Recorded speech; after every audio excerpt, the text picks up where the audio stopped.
ibadah kita terus boleh berlangsung karena kita tetap taat kepada protokol pemerintah yang sudah diberlakukan di negara kita ini. Baiklah, kita akan masuk di dalam ibadah kita pada pagi hari ini.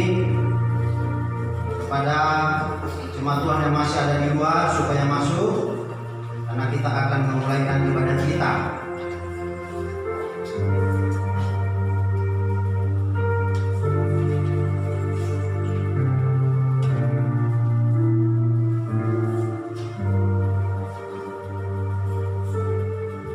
Sebelum kita memulai, mari kita mengambil saat teduh.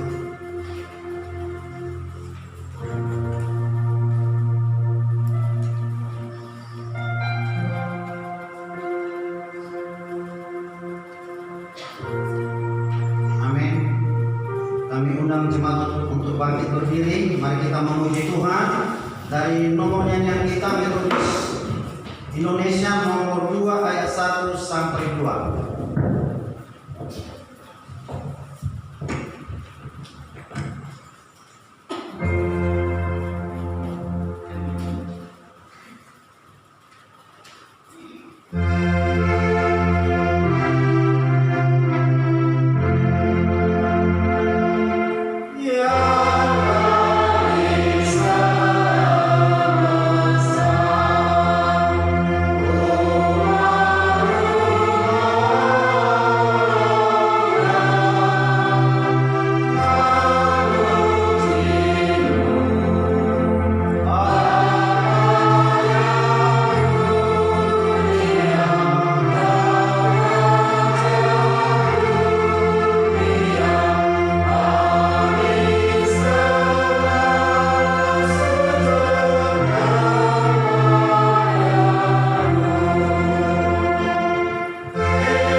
Kepada Allah firman-Nya kupuji, kepada Tuhan firman-Nya kupuji.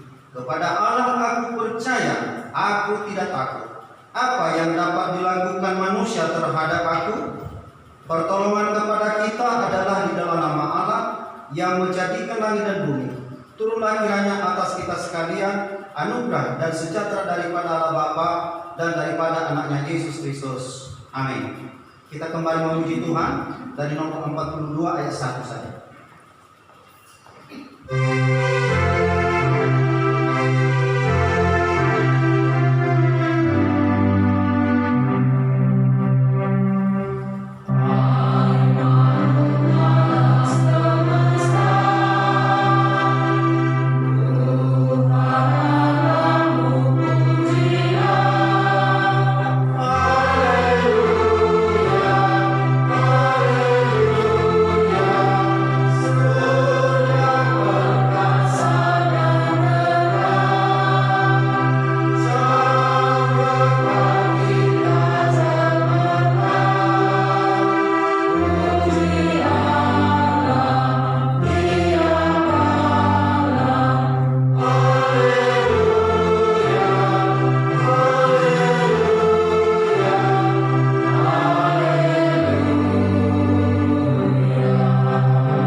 Saudara-saudara kekasih, Alkitab sudah menggerakkan kita untuk mengakui dosa-dosa kita di hadapan Allah Maha Kuasa, Bapa yang di surga.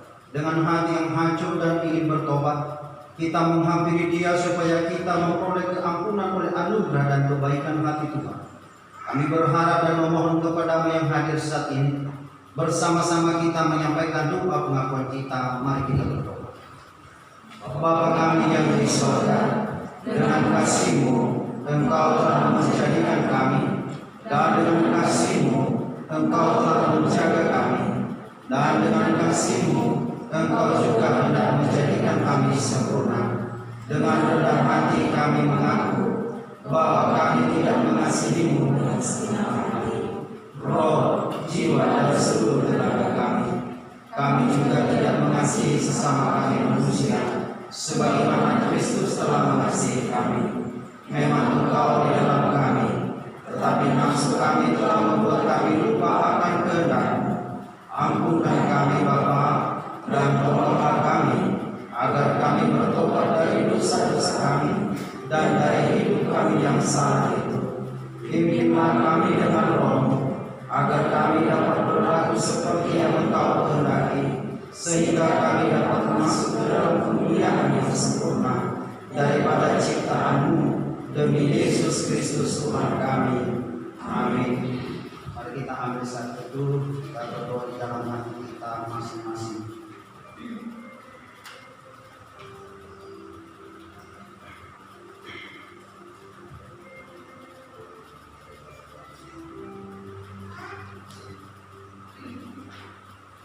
Janganlah percaya kepada perkataan dusta yang berbunyi, "Ini baik Tuhan, baik Tuhan, baik Tuhan." Amin. Mari kita bersama-sama menaikkan doa Bapa kami. Bapa kami yang di surga, dikuduskanlah nama-Mu, datanglah kerajaan-Mu, jadilah kehendak-Mu di bumi seperti di surga. Berikanlah kami pada hari ini makanan kami yang secukupnya, dan ampunilah kami akan kesalahan kami, seperti kami juga mengampuni orang yang bersalah kepada kami.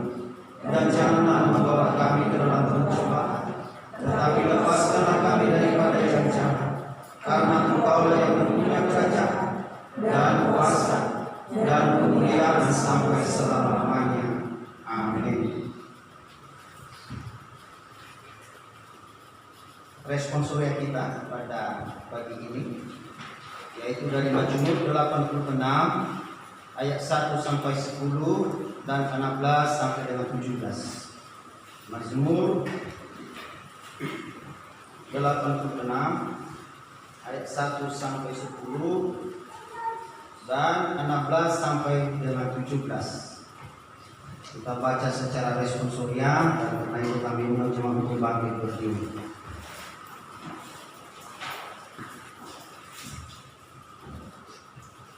Doa Daud. Sendengkanlah telinga-Mu ya Tuhan, jawablah aku, sebab sengsara dan miskin aku. Berikanlah aku, sebab aku orang yang Kau kasihi, selamatkanlah hamba-Mu yang percaya kepadamu. Engkau adalah Allah, kasihanilah aku ya Tuhan, sebab kepadamu-lah aku berseru sepanjang hari. Buatlah jiwa hamba-Mu bersukacita, sebab kepadamu ya Tuhan aku angkat jiwaku. Sebab Engkau ya Tuhan baik dan suka mengampuni, dan berlimpah kasih setia bagi semua orang yang berseru kepadamu. Pasanglah telinga pada doaku ya Tuhan, dan perhatikanlah suara permohonanku.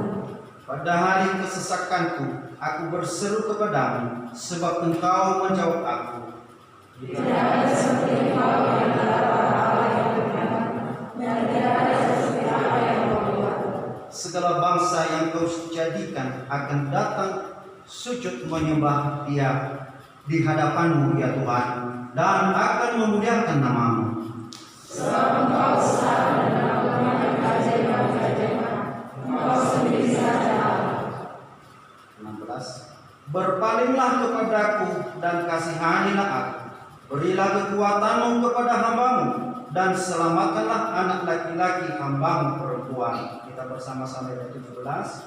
Lakukanlah kepadaku suatu tanda kebaikan, supaya orang-orang yang menghina aku mendengar dengan malu bahwa Engkau ya Tuhan telah menolong Amin. Gloria Patri.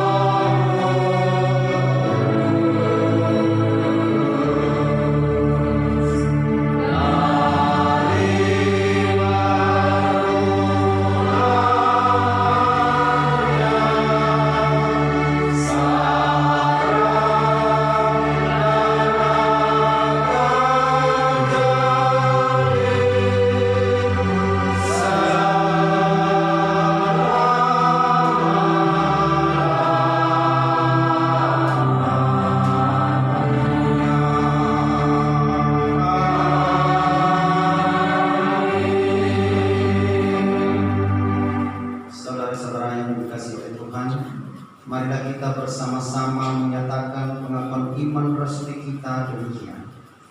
Aku percaya kepada Allah, Bapa yang Maha Kuasa, Khalil langit dan bumi, dan kepada Yesus Kristus, Anaknya yang tunggal, Tuhan kita, yang dikandung daripada Roh Kudus, lahir dari anak darah Maria, yang menderita di bawah pemerintahan Pontius Pilatus, disalibkan, mati dan dikuburkan, pada hari yang ketiga bangkit pula dari antara orang mati, naik ke surga, duduk di sebelah kanan Allah, Bapa yang Maha Kuasa, dan akan datang dari sana untuk menghadiri orang yang hidup dan yang mati.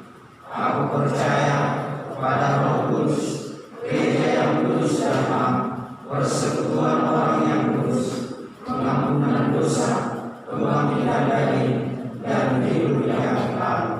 Amin. Jemaat dipersilakan untuk kembali kita masuk dalam Kristus.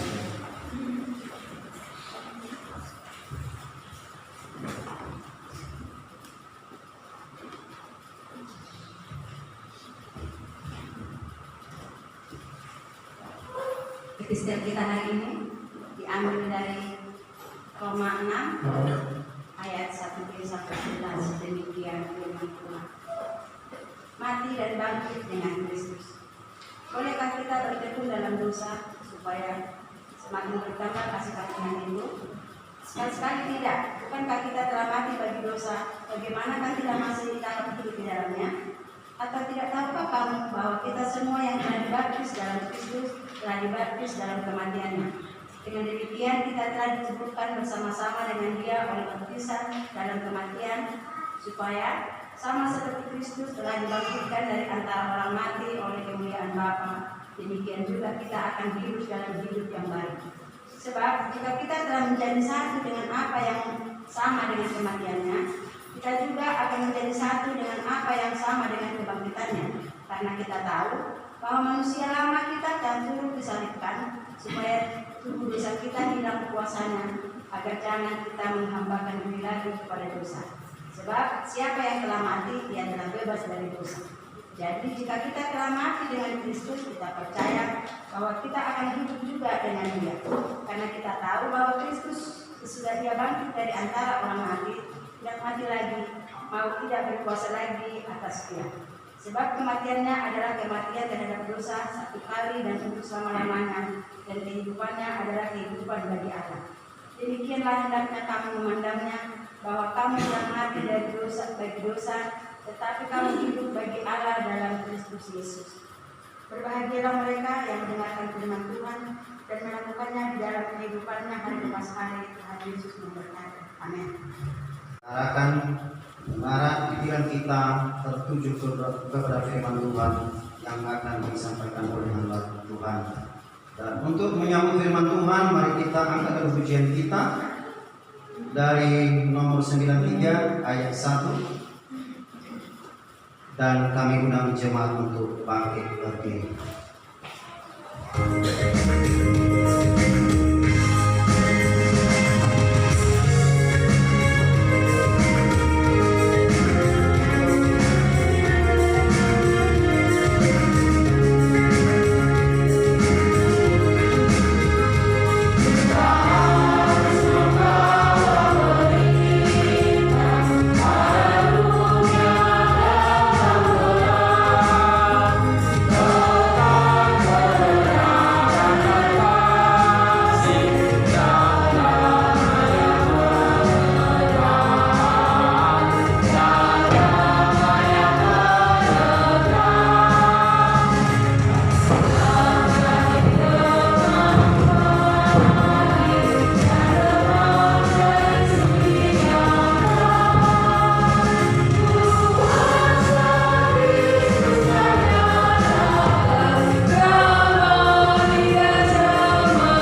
Mari kita berdoa. Damai sejahtera Allah, itulah yang memenuhi hati dan pikiranmu, sehingga ketika firman Tuhan ditaburkan, firman itu berkuasa dan tertanam dengan baik, bertumbuh dan berulang, berakar yang kuat, hingga menghasilkan buah yang manis dan lebat. Hidupmu diberkati dan terus menjadi berkah. Bapa di surga, hati kami telah bersedia untuk firman. Berfirmanlah Engkau di dalam nama Tuhan Yesus. Amin. Salam. Bapak, Ibu, dan saudara-saudaraku yang diberkati oleh Tuhan Yesus Kristus, sekalipun kita masih membiasakan diri dengan kehidupan yang baru, suasana yang baru, atau yang disebut dengan new normal, membiasakan diri dengan tatanan hidup yang baru, kiranya itu tidak membatasi kita untuk berkreasi, untuk terus memberkati dan menjadi berkat bagi banyak orang. Mungkin di ruangan gereja kita juga kita masih melihat sesuatu hal-hal yang baru. Kiranya ini menjadi kebiasaan yang baru supaya kita semua sama-sama diberkati. Dengan kita menjaga jarak, dengan kita mengikuti semua protokol kesehatan COVID-19 yang telah diatur oleh pemerintah, kita yakin semuanya itu adalah untuk keselamatan kita bersama. Kalau dulu ada moto, bersatu kita teguh, bercerai kita runtuh. Kalau saat ini di masa new normal ini, jaga jarak kita mengasihi, saling mendekat kita melukai. Oleh karena itu Bapak Ibu, mari kita sambut new normal ini.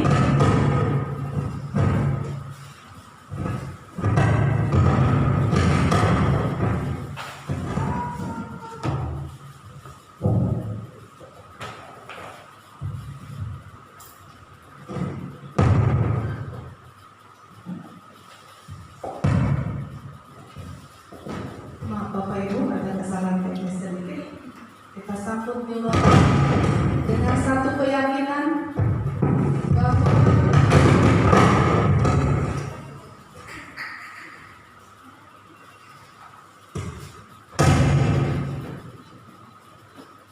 sama seperti doa-doa kita, bahkan dalam doa syafaat kita, kiranya Tuhan menolong dan memberkati pemerintah kita dan para ilmuwan yang memang sudah diberikan Tuhan talenta untuk segera menemukan vaksin COVID-19, dan jikalau Tuhan berkenan dalam waktu yang terdekat berakhirlah pandemi ini. Amin.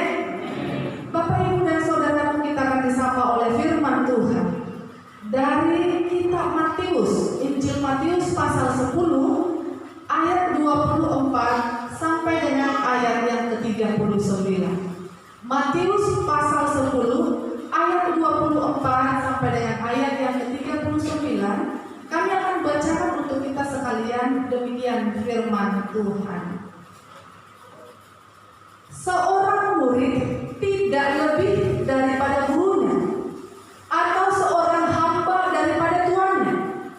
Cukuplah bagi seorang murid jika ia menjadi sama dengan seperti gurunya, dan bagi seorang hamba jika ia menjadi sama seperti tuannya. Jika tuan rumah disebut Beelzebul, apalagi seisi rumahmu. Jadi janganlah kamu takut terhadap mereka, karena tidak ada sesuatu pun yang tertutup yang tidak akan dibuka.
Dan barang siapa mengasihi anaknya laki-laki atau perempuan lebih daripadaku, ia tidak layak bagiku. Barang siapa tidak memikul salibnya dan mengikut aku, ia tidak layak bagiku. Barang siapa mempertahankan nyawanya, ia akan kehilangan nyawanya. Dan barang siapa kehilangan nyawanya karena aku, ia akan memperolehnya. Amin. Bapak, Ibu, dan saudara-saudaraku yang terkasih di dalam Kristus Yesus, firman Tuhan ini adalah kisah tentang pengutusan para murid. Yesus mengutus para murid, memilih para murid untuk menjadi saksi-saksinya, untuk memberitakan berita keselamatan kepada semua orang. Maka dikatakan dalam Yohanes 15 ayat 16, bukan kamu yang memilih aku, tetapi akulah yang memilih kamu, dan aku telah menetapkan kamu supaya kamu pergi dan menghasilkan buah, dan buahmu itu tetap, supaya apa yang kamu minta kepada Bapa dalam namaku diberikannya kepadamu. Saudara-saudaraku yang diberkati oleh Tuhan Yesus, ini adalah pengutusan untuk memberitakan kepada dunia bahwa surga sudah dekat. Kalau kita baca dalam Matius 10 ayat 7 dikatakan, pergilah dan beritakanlah kerajaan surga sudah dekat. Bapak Ibu yang diberkati oleh Tuhan Yesus Kristus, ketika Yesus mengutus para murid-muridnya, Yesus mengingatkan mereka bahwa dalam pelayanan mereka pasti akan diperhadapkan dengan berbagai tantangan. Maka para murid itu harus waspada dan harus kuat. Seberat apapun yang tantangan yang mereka terima, mereka harus tetap bertahan dan setia untuk memberitakan Injil Kerajaan Surga. Sebab Tuhan memberikan jaminan keselamatan dan kekuatan dari Tuhan. Maka itu dalam kitab Matius 19 ayat 20. Matius 28 ayat 19 20 dikatakan, pergilah, beritakanlah Injilku ke seluruh dunia. Amanat agung itu Bapak Ibu. Dan ketahui, aku akan menyertaimu senantiasa. Saudara yang diberkati oleh Tuhan Yesus Kristus, dengan pengutusan ini Yesus mengingatkan bahwa dalam segala berbagai tantangan yang akan mereka hadapi, Tuhan akan selalu menyertai mereka dan mereka akan selalu diberikan kemampuan. Maka dalam Matius pasal 10 ayat 24 sampai ayat 39, khususnya di ayat 24 sampai 25, dikatakan penderitaan yang mungkin akan mereka alami tidak akan pernah melampaui atau melebihi apa yang telah diterima Tuhan Yesus di dunia ini. Masih adakah penderitaan di dunia ini yang lebih menyakitkan dari penderitaan Tuhan Yesus?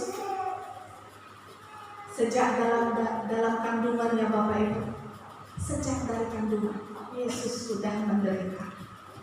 Pertama, ketika dia hendak dilahirkan, enggak satu pun yang mau menerima Yesus untuk dilahirkan di rumahnya.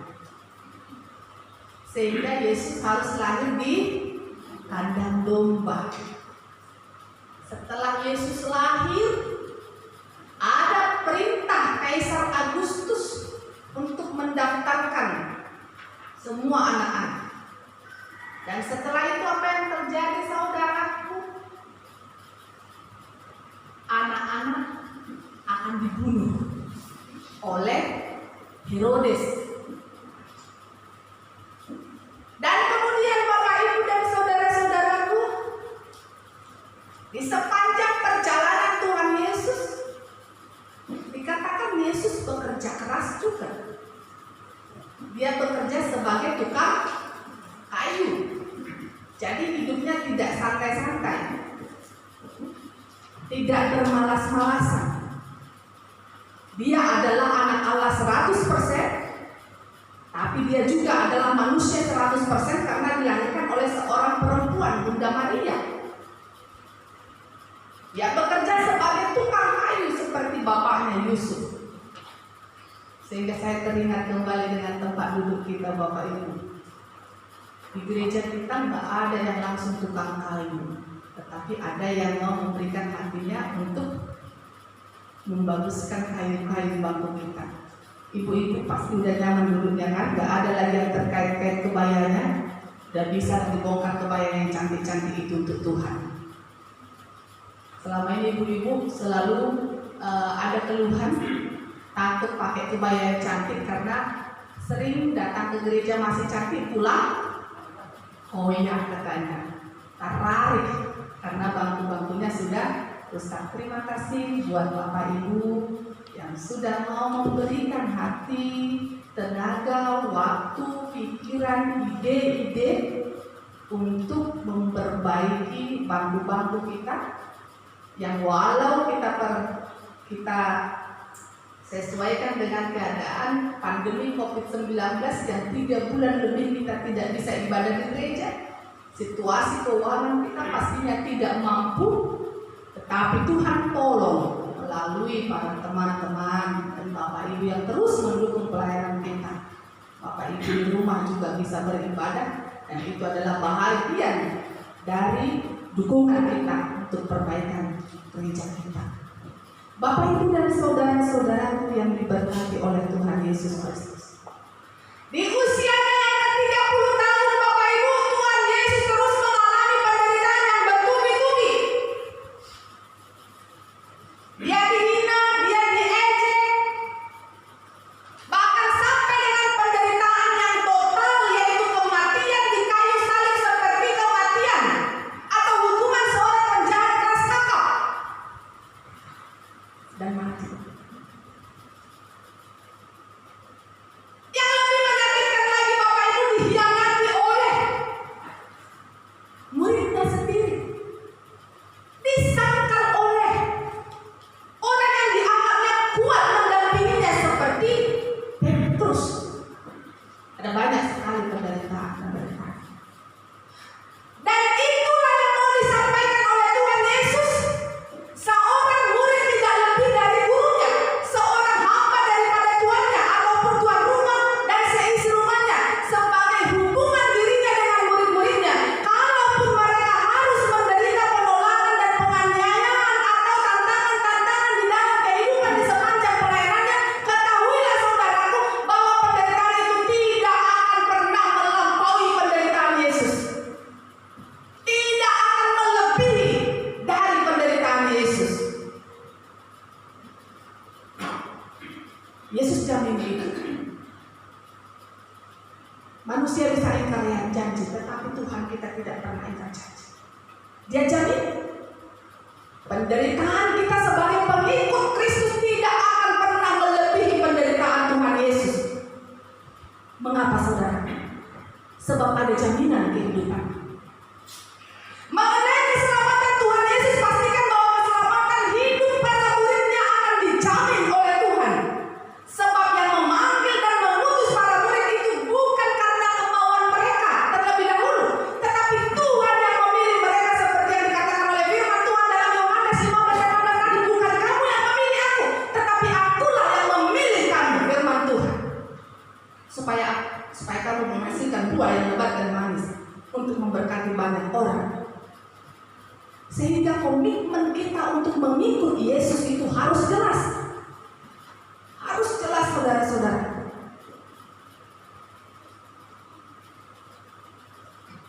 Dan pemilihan kita, pemilihan bukan berarti penentuan Bapak Ibu ya. Tidak ada ajaran metodis yang mengatakan orang yang masuk surga itu sudah ditentukan. Tidak, itu pilihan. Itu pilihan kita Bapak Ibu.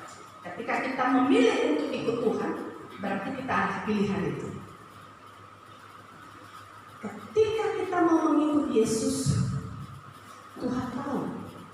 Maka itu dikatakan dalam firman Tuhan tadi, sampai rambut di kepalamu pun Tuhan pelihara. Tuhan perhitungkan. Itulah jaminan keselamatan. Itulah jaminan kehidupan bagi saya dan saudara sebagai pengikut Kristus.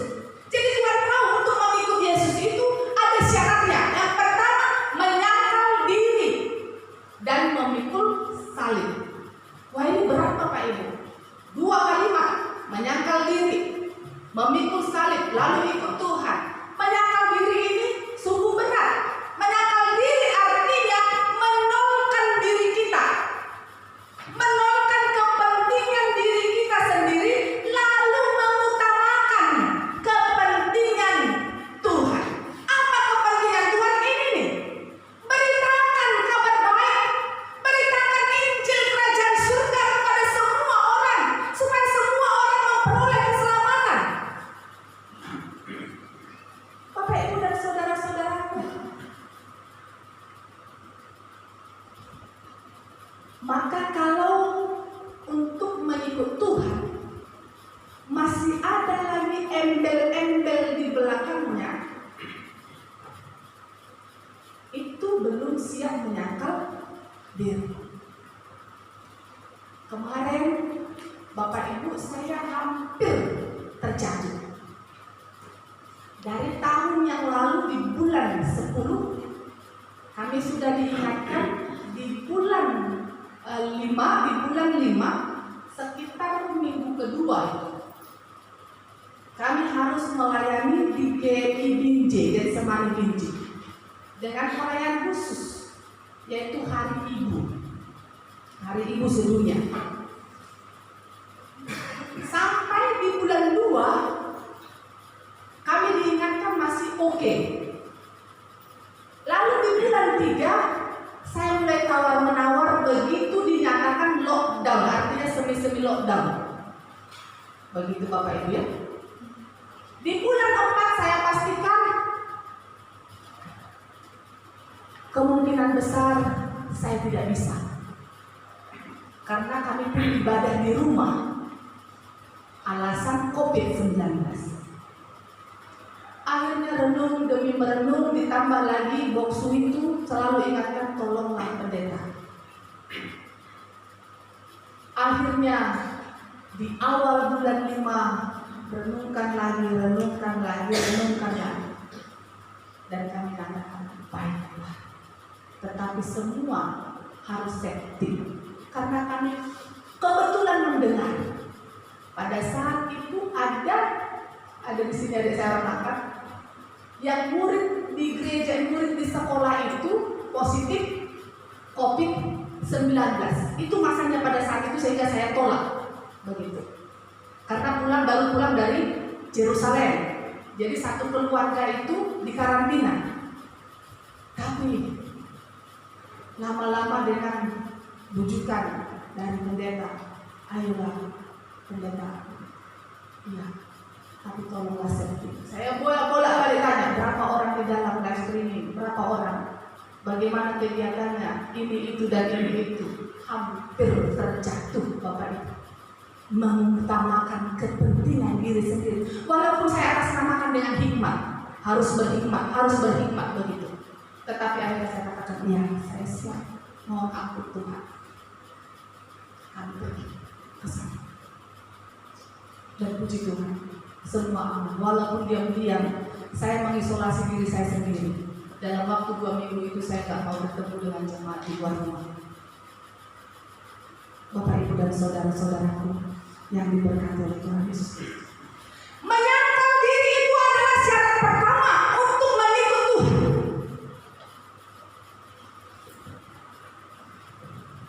Saya waktu kecil juga pernah begitu Bapak Ibu, menyaksikan orang tua saya belum siap menyangkal diri. Ketika kemarau, pada saat padi kami sudah mulai tumbuh, mereka terus berdoa, Tuhan turunkan hujan. Lalu pada saat mau panen, mereka berdoa, Tuhan tolonglah jangan hujan. Jangan hujan, jangan hujan. Dikasih Tuhan, nggak hujan. Lalu setelah padi ini sudah dipanen, mereka juga terus berdoa jangan hujan, supaya padi itu bisa dijemur. Dari mulai nanam sampai panen, semua doa-doanya dijawab Tuhan. Mereka bersukacita, mereka bersyukur, mereka mau beribadah. Tetapi pada minggu pagi, di saat-saat mereka mau beribadah, saudara-saudaraku, begitu mereka melihat mendung gereja separuh, tidak ada penghuninya, termasuk kami sekeluarga. Mama saya bilang, aduh, ayo kita angkati dulu padi kita ini, gak usah dulu ke gereja, nanti datang hujan. Itu sudah menolkan Tuhan dan menomorsatukan kepentingan diri sendiri. Hanya itu saja. Dari mulai nanam, dari mulai merumput sampai ke panen, diiyakan Tuhan. Tetapi satu kali saja minggu ada mendung pada saat menjemur padi, satu rumah kami tak gereja. Saya nggak tahu masih ada nggak seperti kami saat itu di sini. Semoga orang tua saya sudah bertobat. Walau masih pernah. Nah, kenapa hari Minggu itu nggak gereja? Pesta kami. Amang, kenapa nggak jadi gereja hari Minggu itu? Padahal udah tengok berpakai. Datang tamu kami. Nah, sudah siapkah kita menyangkal diri? Sebegitu kuatnya kasih situasi itu sehingga menolkan keinginan kita untuk beribadah di dalam rumah Tuhan. Bapak Ibu dan saudara-saudara, menyangkal diri, mengutamakan Tuhan daripada diri kita. Itu menyangkal diri. Lalu pikul salib, tahan dengan penderitaan. Sebab penderitaan kita tidak akan pernah melampaui penderitaan Tuhan Yesus Kristus. Saudara-saudaraku, penderitaan yang mungkin akan kita terima tidak akan dapat dibandingkan dengan hukuman bagi mereka yang menolak kesaksian mereka. Tuhan mengingatkan kembali untuk jangan takut kepada yang dapat membunuh tubuh, tetapi tidak berkuasa membunuh jiwa.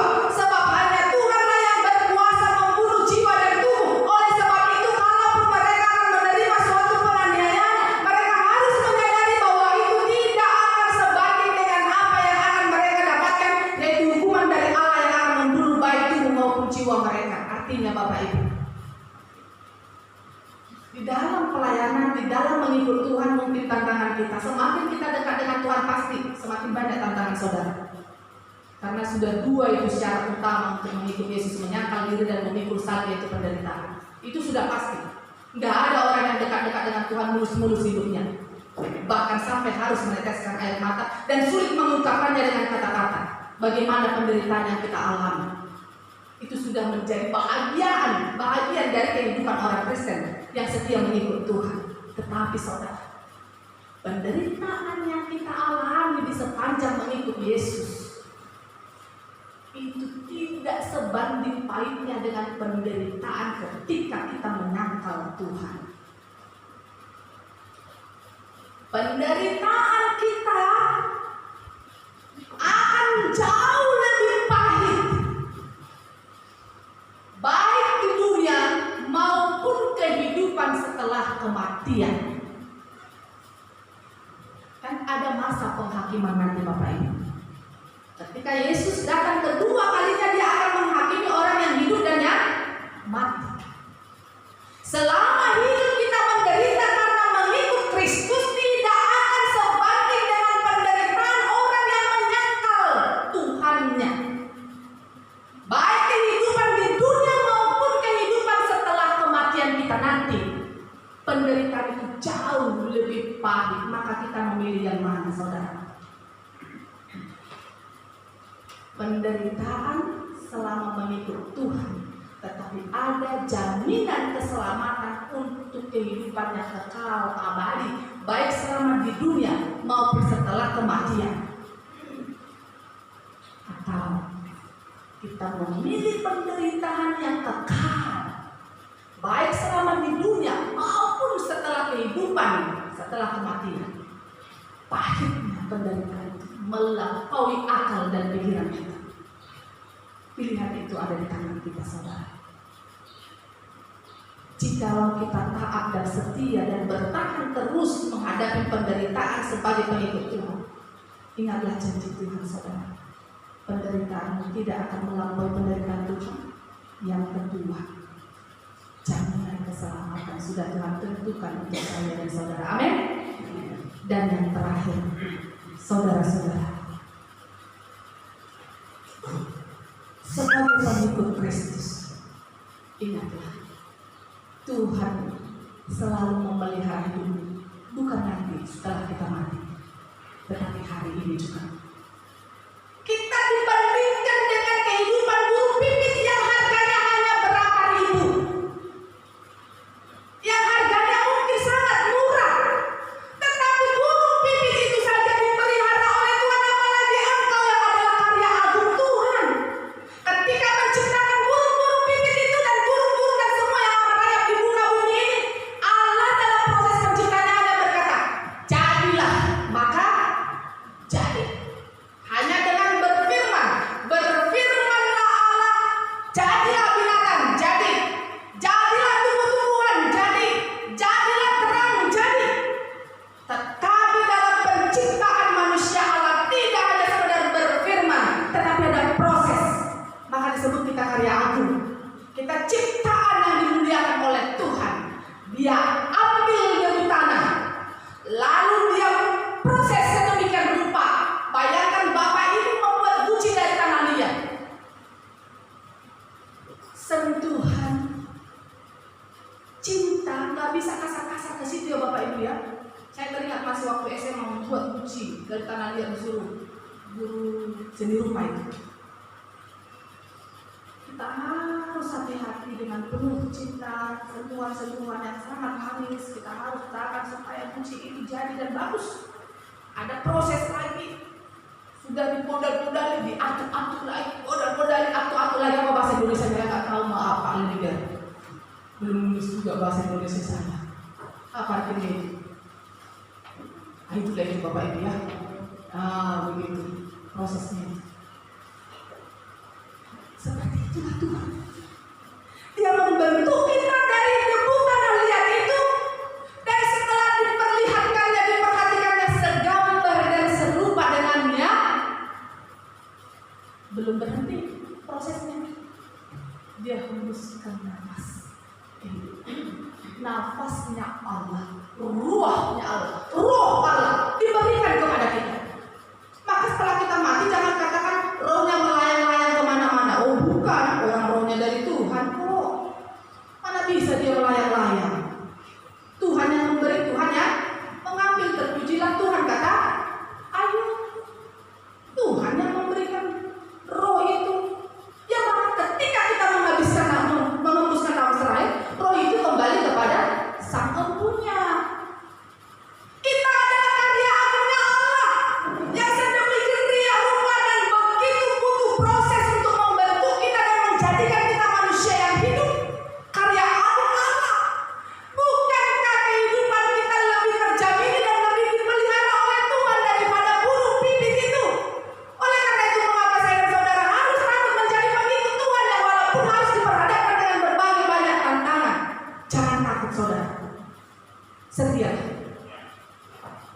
Pilihlah untuk setia kepada Tuhan.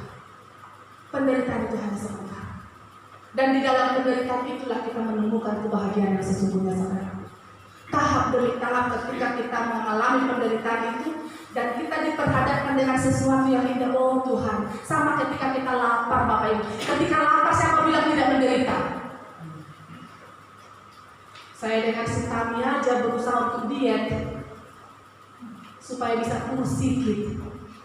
Gak berhasil menderita kan dia kan? Padahal kita ada target kan? Menderita juga Bapak Ibu. Sudah keinginan untuk mengurangi makan dan menahan lapar, menderita juga. Apalagi Bapak Ibu, apalagi yang juga asam lambung. Menahan lapar itu menderita. Tetapi ketika kita makan, ketemu gak kebahagiaan? apapun, sebanyak apapun, harta sebanyak apapun, tidak akan lebih membahagiakan di saat kita makan pada saat lapar. Di dalam penderitaan itulah kita menemukan kebahagiaan itu. Maka itu kita terus dilatih untuk bersyukur, dan di dalam bersyukur itulah kebahagiaan yang sesungguhnya. Untuk itu saudaraku, hari ini pilihlah untuk tetap setia kepada Tuhan. Saksikan Tuhan Yesus. Jangan goyah iman. Jangan goyah iman. Jika kita diperhadapkan dengan pilihan-pilihan ikut Tuhan, kamu menderita kalau kamu tinggalkan Tuhanmu, jabatanmu naik untuk anak-anakku, anak muda nanti. Kalau kamu tinggalkan Tuhanmu, levelmu naik. Jikalau kamu tinggalkan Tuhanmu, sesuatu yang berharga akan kuberikan. Ingat Tuhan Yesus ketika dicobai oleh iblis. Sembahlah aku, maka dunia ini akan kuberikan kepadamu. Siapa dia? Dunia ini adalah ciptaan. Jangan kau mencobai Tuhan Allah berkata, jangan jatuh, dan jangan pernah jatuh dengan tawaran apapun. Pilihlah untuk tetap setia, walau pada saat itu sakit, walaupun saat itu pedih. Ingat, jika saat itu kamu dalam pilihan, saudara dalam pilihanmu harus menderita sakit dan pahit, jika engkau tidak memilih situasi itu, maka penderitaan yang jauh melampaui kepahitan saat itu akan menjadi milik kita dan kekal selamanya. Pilih penderitaan yang masih bisa kita tanggung dan sifatnya kita bisa sementara sebab Tuhan menjamin keselamatan kita, atau pilih penderitaan yang kekal itu. Ada di tangan saya dan saudara. Jikalau kita memilih untuk tetap setia dan bertahan, Bapak Ibu, beritakan Injil itu. Saksikan kebenaran firman Tuhan itu. Tidak harus membawa-bawa Alkitab kemanapun kita berada. Ini banyak juga orang Kristen sombong rohani ya Bapak Ibu ya. Banyak orang Kristen sombong rohani. Enggak diangkut, enggak di mana-mana. Kita dikejar-kejar. Apakah engkau percaya kepada Tuhan? Iya, saya percaya. Apakah engkau percaya masuk surga? Iya, saya percaya. Sampai kemana-mana. Tapi dengan ini, gali Alkitab sana, nas sini, tabrakan nas sana, nas sini, terus. Tetapi ketika diperhadapkan dengan hidup dan kenyataan, sering membuat kita jatuh dan tersandung. Untuk memberitakan Injil adalah seluruh hidup kita ini, dari ujung rambut sampai ujung kaki, dari perbuatan kita, dari kasih kita, dari tingkah laku kita, dari pembicaraan kita, dan dari kesucian atau kekudusan kita. Di sanalah Injil itu bisa diberitakan. Hidup, khotbah yang hidup. Tulisan Kristus itu kelihatan di dalam dirinya Pak Lilian. Khotbah yang hidup itu kelihatan dalam kehidupannya Pak Lasih. Utuh. Memang setiap orang yang melihatnya, semua orang melihat Kristus di dalamnya. Itulah pemberitaan Injil yang hidup. Hidup kita ini Bapak, itulah Injil. Maka sebagai pengikut Kristus, jaga hati kita, jaga pikiran kita, jaga tingkah laku kita, jaga kekudusan kita, dan jagalah kasih setia kita. Jagalah juga pembicaraan kita. Pergilah saudaraku, jadikanlah hidupmu menjadi khotbah yang hidup. Teruslah bersaksi, jangan takut, Tuhan memuliakanmu. Amin. Mari kita berdoa. Terima kasih ya Tuhan untuk firman yang menolong kami, meneguhkan kami, menguatkan kami, supaya kami menjadi pelaku-pelaku firman yang sejati. Dan firman itu betul-betul hidup di dalam kehidupan kami. Dan firman yang kami hidupi itulah yang terpancar di dalam seluruh aspek kehidupan kami. Kami mohon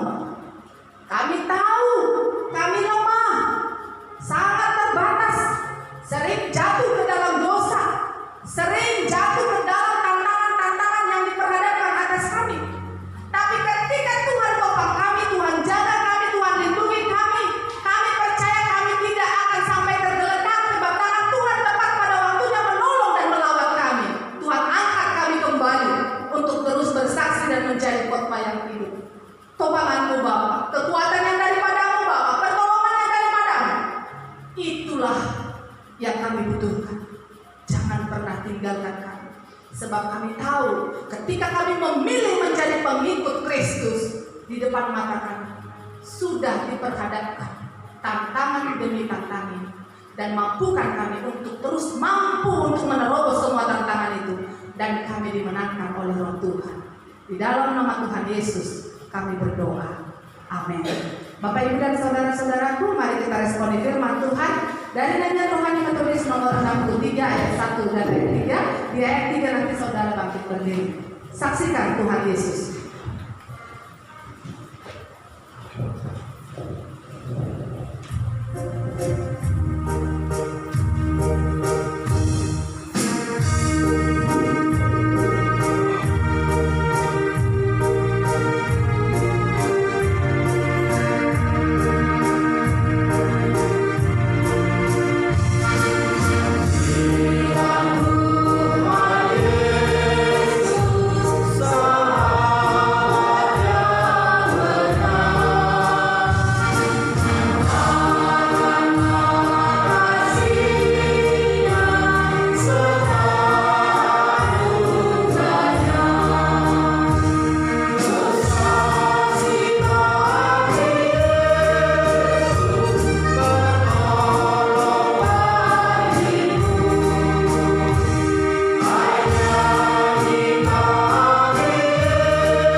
Kesulitan di sepanjang hidup kita.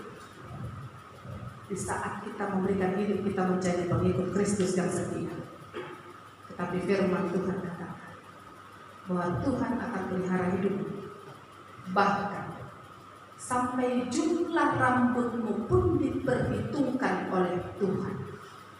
Bangkitlah dan teruslah bersaksi. Tuhan selalu ada besertamu. Amin. Kepada Allah berpuji.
Silakan duduk kembali, mari kita ambil sikap bersatu sejenak.